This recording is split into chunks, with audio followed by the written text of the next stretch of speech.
I'm going to show you how to adjust your front derailleur. So first thing to do is to check the derailleur is in the correct position.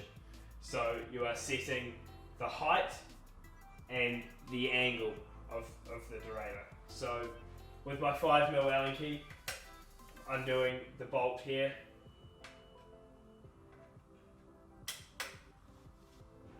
and shifting. This derailleur here was a little bit low, so what you're looking for is about a 2 to 3mm gap between the top of the chainring and the bottom underside of the plate at the front here. So to do this, I normally use a 3mm Allen key to give you a bit of a guide, resting it on the top of the tooth and sending it into the derailleur, and it doesn't quite clear underneath, but that's about right. That'll be about 2mm there. So once you've got that height set, the other thing you need to check is the angle of this outer plate.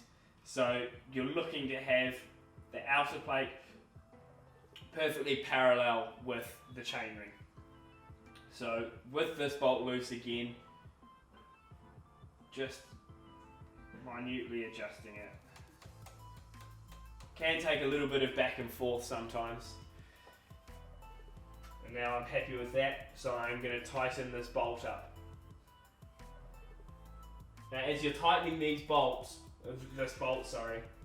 you do want to just make sure that the derailleur doesn't move and it stays in the position that you set it.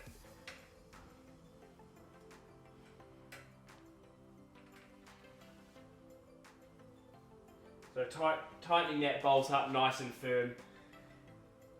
Check your height, that's still good, and check your derailleur angle, that's still good. So from there, you need to shift your attention onto these limit screws. So there are these two Phillips head screws on the top of the derailleur here. So starting with the low limit screw, this limit screw shifts the derailleur for when you're in your easiest gear and the little chainring. So shifting your rear derailleur up into your largest cog at the back, you want to have about 1mm of space between the chain and the inside plate of this derailleur here. So on the low limit screw,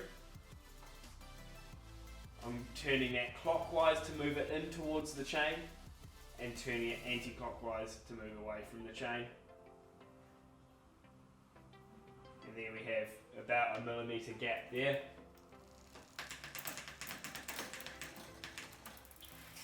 And for the high limit,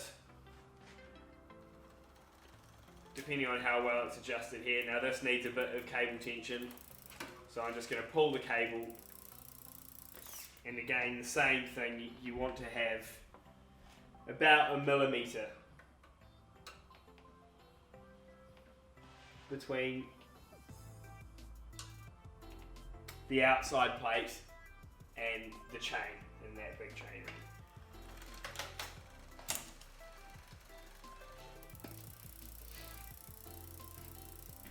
So once you're happy with the setting of your limit screws, the next thing you want to do is to adjust the cable tension, and that's your final step.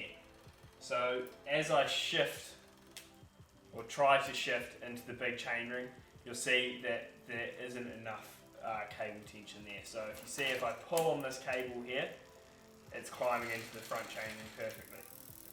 So on my barrel adjuster here, I'll wind this anti-clockwise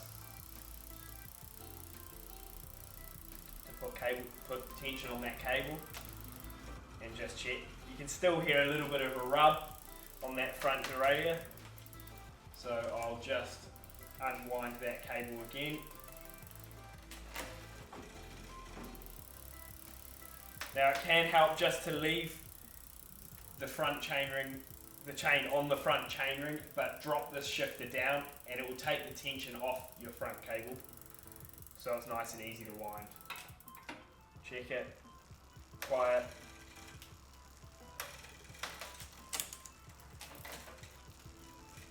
So So that's climbing up nicely now with no rub.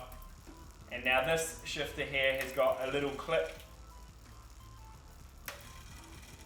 which is the trim, and that is trimming perfectly. That is moving at about 1 millimeter. So there you know your cable tension is spot on. So once you've got that cable tension set up, you're pretty much good to go. You just want to run through your gears quickly, through the block, and checking your low and your high and high, and making sure there's no rubbing or noise.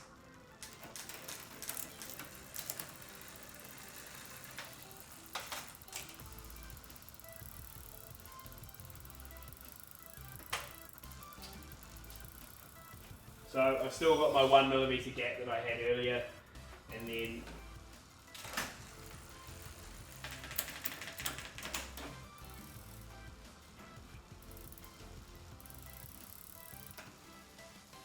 still have my gap there. So that's perfect. That is how you tune your front derailleur.